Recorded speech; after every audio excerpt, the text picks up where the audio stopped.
Mornings in Weston, a suburb of Boston, always begin in silence. A silver Volvo XC90 stood still on the road, lined with the remaining autumn leaves. The cold December air had painted a thin frost on the car's windshield. In the distance, the lights of the street Chestnut Hills luxury shopping mall twinkled. "Michael, breakfast is ready." While making pancakes in the kitchen, I called out to Michael, who was getting ready upstairs. The aroma of organic maple syrup from Whole Foods filled the room. The sound of footsteps coming down the stairs followed their usual rhythm. A pause at the third step, then carefully, one step at a time. This was the daily routine of my 8-year-old son. "Good morning, Mom."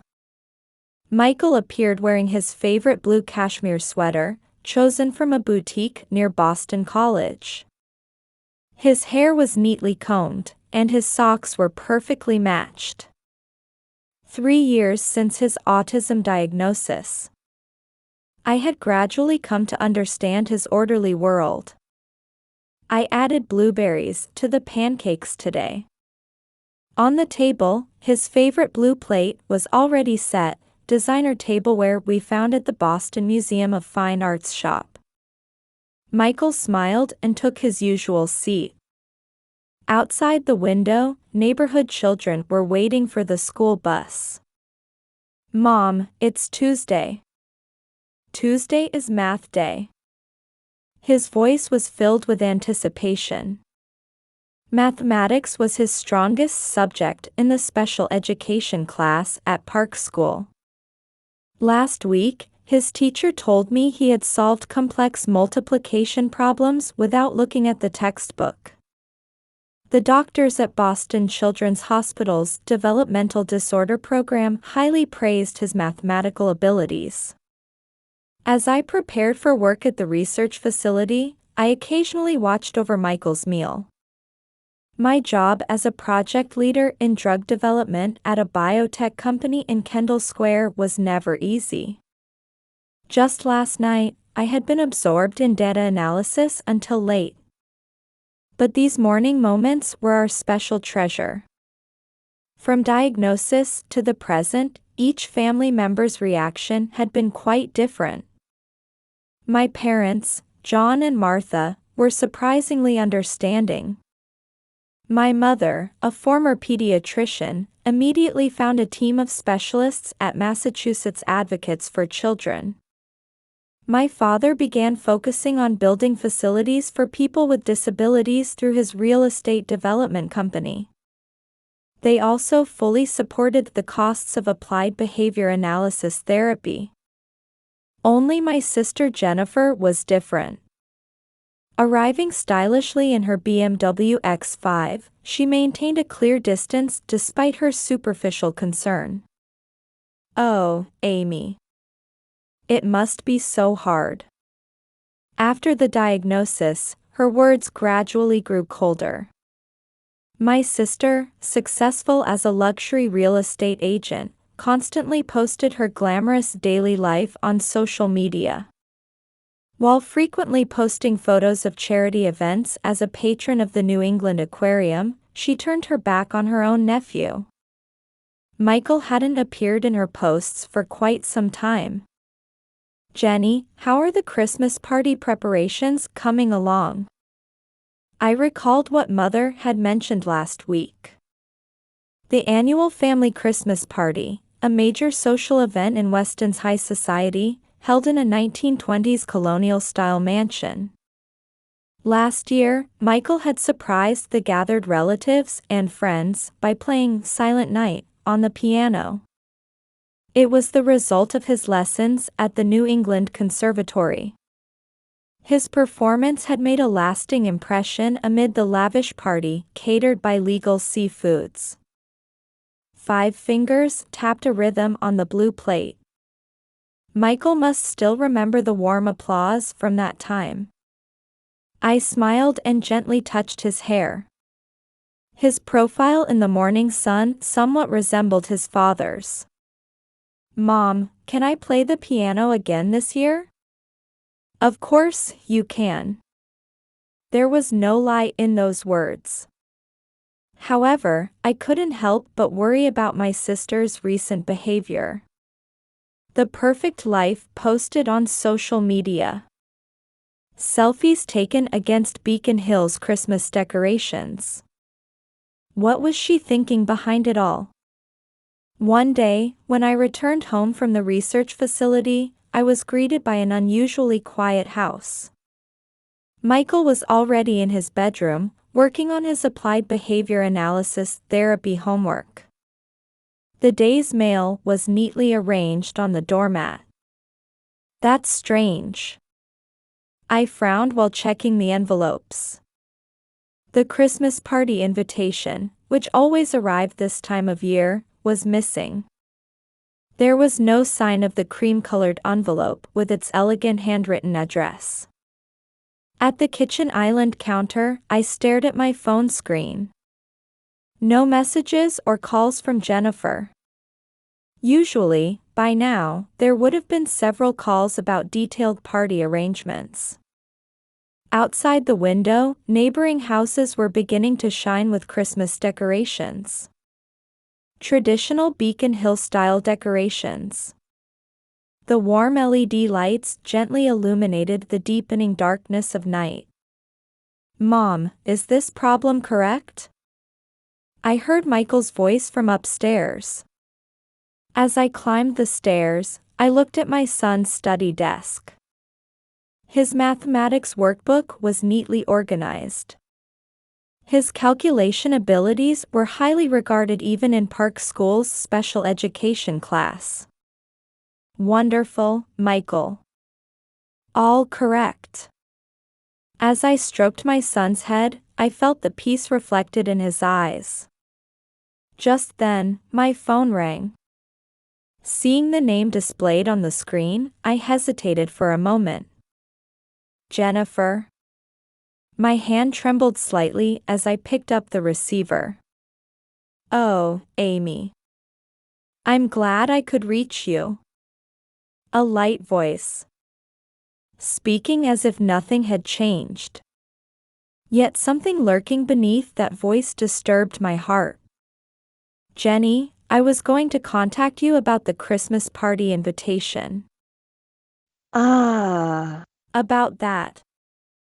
A moment of silence. Through the phone, I could hear ice being dropped into a glass. She was probably making the call from her BMW X5, with her usual expensive wine in hand. Actually, we can't invite you this year. What do you mean? Well, your child is autistic, right? We can't invite you because we're worried it might be contagious. Those words pierced my heart like a cold winter wind.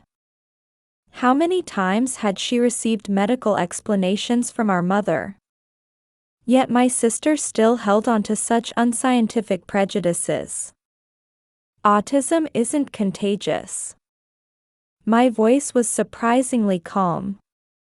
The rationality cultivated during my research years at Wellesley College was holding back the waves of emotion. But it would ruin the party atmosphere. It would be discourteous to our guests, wouldn't it? Besides, you know how important our parties are. Real estate industry leaders will be there. Jennifer's voice continued on the other end. Her world as a luxury real estate agent. The perfect life portrayed on social media. What was she losing in all that superficial glamour? From the upstairs bedroom came the sound of Michael's piano. The result of his lessons at the New England Conservatory. The melody of A Silent Night quietly spread throughout the house. We have many guests every year. I've arranged special wine from Newton's Winery. Lavish catering from Legal Seafoods too. How could I invite that child to such an important occasion? Jennifer's words no longer held even a trace of sisterly affection. I looked out the window. The night view of Weston's luxury residential area. This privileged environment inherited from our parents. What was true happiness within all this? Mom. I did it. Michael's voice rang out. He must have succeeded in practicing a new piece. I could imagine his proud expression. I understand, Jenny. I said quietly. But remember. Don't regret this. What are you saying? Me, regret? Don't be ridiculous. Rather, you should reconsider. I hung up before hearing the end of those words. I headed upstairs to Michael's room. Watching my son's back as he continued practicing at the piano, warm feelings welled up inside me. You're doing so well, Michael. I hugged my son. His body temperature felt comforting. We have our own happy times. Outside the window, snow had begun to fall quietly. A white blanket gently wrapped around the streets of Weston. December 25th. The 1920s colonial-style mansion in Weston was adorned with brilliant decorations. A legal seafoods catering truck was parked at the back entrance. Boxes of special wine from Newton's winery were being carried in one after another. Perfect, everything is perfect. Jennifer, dressed in a full-length crimson Alexander McQueen dress, smiled in front of the large mirror in the entrance hall. A Christmas collection carefully selected from Bloomingdale's. At her neck sparkled a Tiffany necklace, supposedly a gift from their father. Ms. Wilson, guests are beginning to arrive. She nodded gracefully at the butler's announcement. Tonight's guest list included the names of Boston's real estate industry leaders. This glamorous Christmas party was supposed to be a crucial turning point in her career. Oh, Mrs. Johnson. While greeting the first guest, Jennifer displayed a perfect smile. An important member of the Boston Museum of Fine Arts Patron Association. Behind her, she could see the Smith family, known for real estate development. What a lovely party, Jennifer. But where's Amy? It was an expected question. Yet the weight of those words far exceeded her expectations. Unfortunately this year. Even as she fumbled for words, the hall grew increasingly lively with arriving guests. Champagne glasses clinked, and the orchestra's live performance filled the space. Last year, Michael played such beautiful piano for us, didn't he? Mrs. Anderson, an annual patron of the New England Aquarium, spoke up. Her gaze was somewhat sharp, as a major supporter of Boston Children's Hospital's Pediatric Development Support Program. Well, yes. The first crack appeared in what should have been a perfect evening. My grandson is also on the autism spectrum. A voice suddenly cut through the party's bustle. It was Mrs. Brown, a board member of Massachusetts Advocates for Children. Actually, I came today to discuss Amy's son. For our support program. Jennifer's cheeks tightened. Her hand holding the expensive wine glass trembled slightly. About Amy. While she searched for words, the disturbance in the hall spread. In Boston high society etiquette, such topics would normally be gently deflected. But tonight was different.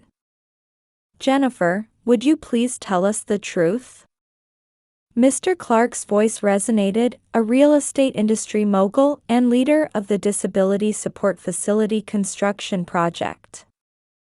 Several industry contacts had already gathered around him.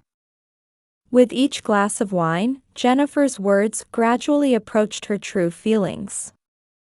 Well, a child with autism doesn't belong in a place like this, right?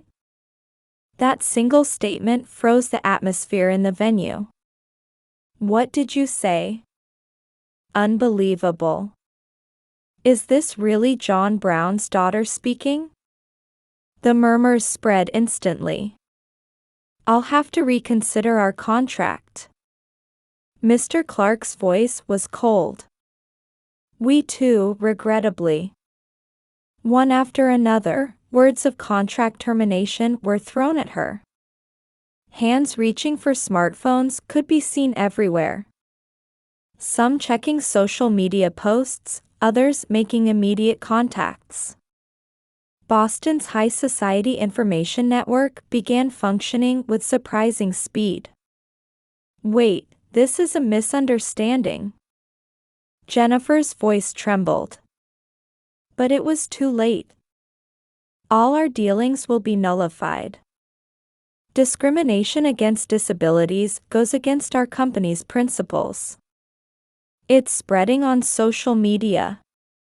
There's no turning back now. Under the luxurious chandelier, her world was crumbling with an audible crash. Her phone began ringing. The screen displayed incoming calls from important real estate industry clients, one after another. Between these, the number of outgoing calls to Amy increased. But there was no response. This isn't how it was supposed to. Dressed in her crimson gown, she was enveloped in unprecedented loneliness. Outside the window, Boston's night view sparkled. The lights of the street Chestnut Hill twinkled in the distance. That light was now unrelated to her former brilliance. Meanwhile, that night, at Amy's house near the Weston Golf Club, Michael was playing the piano. The melody of A Silent Night resonated through the warmly lit living room. Beautiful playing, Michael. Amy sat beside her son. Her smartphone screen displayed dozens of missed calls from her sister. But that night, she didn't answer the phone. The next morning, family members gathered in the dining room of their parents' mansion from early morning. Is this true? Father John's voice had lost its usual gentleness. The business section of the Boston Globe already carried the article. The headline, "Discriminatory Remarks Shake Luxury Real Estate Industry," cast a dark shadow. Father, this is a misunderstanding. I never. Jennifer's voice trembled. She had discarded last night's crimson dress, but the luxury cashmere dress she wore instead seemed somehow empty. A misunderstanding? Mother Martha quietly spoke up. Her knowledge as a former pediatrician and experience as a philanthropist lent deep sadness to her gaze. Do you really believe autism is contagious? I've explained the medical facts to you so many times. The party atmosphere. Her excuses echoed emptily in the space surrounded by heavy furniture. Show me the numbers. Father's voice had regained its composure. As owner of a real estate development company, he had instantly grasped the situation. Documents prepared by the secretary were spread on the table. This isn't all. Father sighed deeply and pulled out another document. The Disability Support Facility construction project. All of it is cancelled. But Father's project too. Of course. Mother quietly continued. Your actions have destroyed the trust we've built up over many years in a single night. The new development project at the street Chestnut Hill, we've received cancellation notices. Father continued flipping through documents. Whole Foods Market, Bloomingdale's, all the luxury tenants are suggesting withdrawal. Father furrowed his brow deeply. Through the window behind him was the view of Weston Golf Club, which he would normally view with pride. But now, even that scenery felt cold. "Father, please," Jennifer pleaded with a trembling voice. On her arm hung the latest Hermes bag. But even the presence of this luxury brand no longer served as her shield.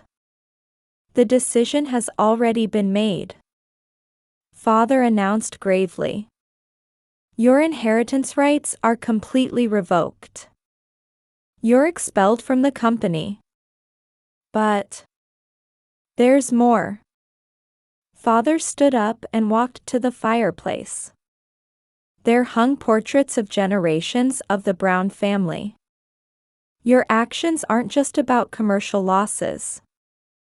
This is a serious matter that affects our family's honor. You've completely denied our values." Mother's voice was filled with deep disappointment. Her years of experience at Boston Children's Hospital gave weight to her words. "Will you apologize to Amy?" At Mother's sudden question, Jennifer's expression stiffened. "Why should I, for that child?" Those words were never completed. "You still think that way?" Father's voice echoed throughout the room. "If you can't even apologize to Amy, we have nothing more to discuss. You are banned from entering this house." Mother's words were filled with resolve. "Wait. This is unfair. I have rights." Father turned around. "Someone who can't show basic human compassion has no rights as family. Leave." Mother's word was final. Just then, the doorbell rang. "As notified, the press has arrived." At the butler's announcement, Jennifer's face turned pale. "I will explain," Father announced gravely. "As the Brown family, I will make an official apology for this situation and announce our future response." Outside the window, reporters' cameras flashed. Their light mercilessly illuminated the end of Jennifer's constructed world. Meanwhile, at that time, at Amy's house, Michael was preparing for his piano lesson. The usual morning scene before heading to the New England Conservatory. "Mom, Grandma's on the phone." At Michael's voice, Amy smiled gently. "Thank you, Michael." Before taking the receiver, she gently stroked her son's hair. 1 year later, the streets of Weston were welcoming another Christmas season. "Let me explain about this project." Amy was giving a presentation in a conference room at Boston Children's Hospital. Among the audience were board members from Massachusetts Advocates for Children, medical professionals, and real estate development professionals. The new support facility incorporates the latest research findings in its design. The screen displayed a rendering of a modern building. The project her father's company had once tried to undertake was now about to be realized in a new form. "Michael, wonderful performance." In the facility's music therapy room, her son had begun regularly performing piano recitals. His playing, refined at the New England Conservatory, was giving hope to many children. "Mom, I want to try a new piece next." Michael's eyes shone brighter than before. His grades at Park School were excellent, with his mathematical abilities showing remarkable improvement. Combined with applied behavior analysis therapy, his talents were steadily blooming. "Amy, there's a call from new investors." A phone call from Mother Martha. Drawing on her experience as a former pediatrician, she was deeply involved as a medical advisor for the new facility. Yes, I'm aware. The facility, planned for construction in a section of the street Chestnut Hill. Its fundraising was progressing at a speed far exceeding expectations. Everyone is so supportive. Pride seeped through Mother's voice. Meanwhile, news of Jennifer had become scarce. Complete banishment from the luxury real estate industry. Her social media accounts had suddenly disappeared one day. I heard she moved to Chicago. Even the occasional rumors gradually ceased. Since the last time she crossed the threshold of the Brown family home, she never returned. Dad, please listen to my new piano piece. Christmas Eve night. Family had gathered in Amy's living room. Oh, your skills have improved. Father John beamed at his grandson's performance. His real estate development company had established a new direction, focusing on building facilities for people with disabilities. Looking forward to next month's charity concert. The upcoming event at Weston Golf Club had attracted many notable figures who had confirmed their attendance. There really have been big changes. Amy nodded quietly at her mother's words. Outside the window, Beacon Hill-style decorations cast a warm light. But maybe these changes were necessary. Conversation flowed around the dinner table, laden with organic ingredients from Whole Foods Market. Michael, come here. Amy embraced her son. His body temperature felt comforting as always. Hey, Michael, we're happy, aren't we? Yes, super happy. There was no lie in those words. The rendering of the new support facility gleamed on the table. It represented not just a building, but new values and a new form of family. Outside the window, snow had begun to fall quietly. Christmas decorations in Bloomingdale's show windows shimmered against the night sky. The glamorous parties of the past no longer existed. But what they had gained in return was incomparably greater. Next year's Christmas will be even more wonderful. The whole family nodded with smiles at Amy's words. It was quiet proof of victory for those who had discovered true happiness. Michael's piano music began to fill the room again. The melody of A Silent Night carried new hope. The pure white snow outside the window gently wrapped their expectations for the future. It was like a special gift, given only to those who knew true value.